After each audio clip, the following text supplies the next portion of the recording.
আহিছোঁ আন এটি ভিডিঅ'লৈ। আজি মই বনাবলৈ লৈছোঁ চিকেন। ইয়াৰ কাৰণে মই চিকেন লৈছোঁ আৰু হালধি গুড়ি দি দিছোঁ। এইখিনি মই মিক্স কৰি ল'ম।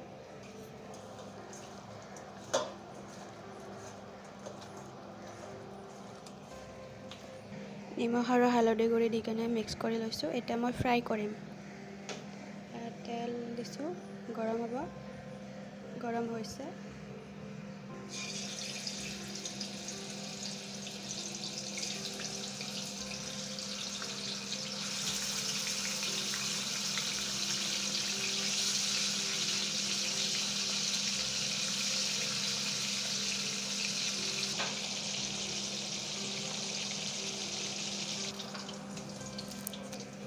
চিকেনটো ফ্ৰাই হৈ গ'ল।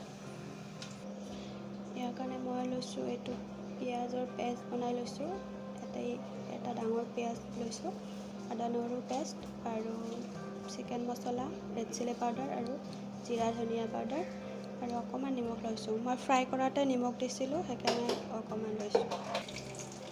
মই তেলত তেজপাত দি লৈছোঁ,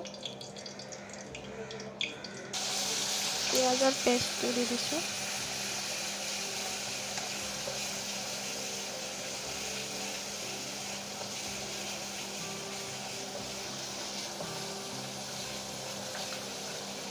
আদা নহৰু 1 চামুচ দিছোঁ।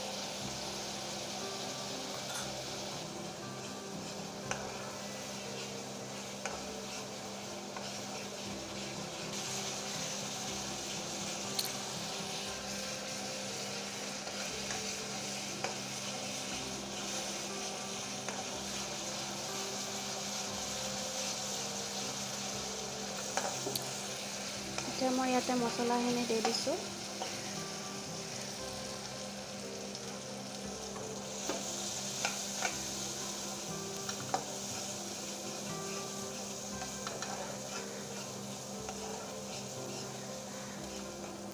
ইয়াতে মই অকণমান পানী দি লৈছোঁ।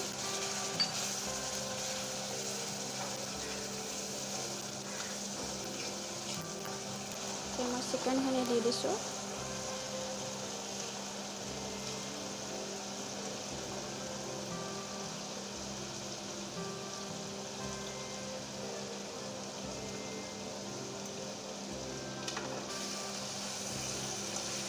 ইয়াতে অকণমান বিলাহী চচ দি দিছোঁ মই।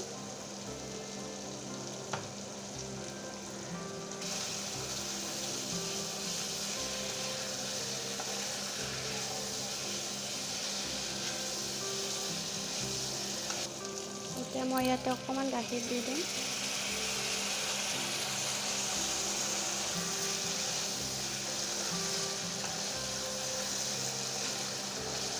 আৰু এতিয়া অকণমান চেনি দি দিছোঁ।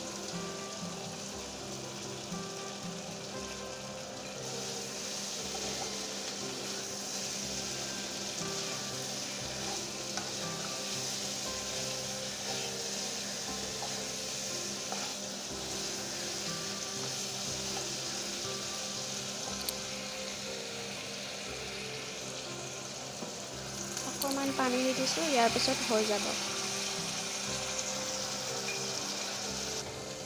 এয়া হৈ গ'ল। এতিয়া মই গেছটো অফ কৰি দিছোঁ। এয়া আমাৰ চিকেনৰ মিঠাকৈ বনোৱা ৰেচিপিটো ৰেডি হৈ গ'ল। যদি ভিডিঅ'টো আপোনালোকৰ ভাল লাগিলে লাইক কৰিব, শ্বেয়াৰ কৰিব আৰু মোৰ চেনেলটো ছাবস্ক্ৰাইব কৰিব। Thank U.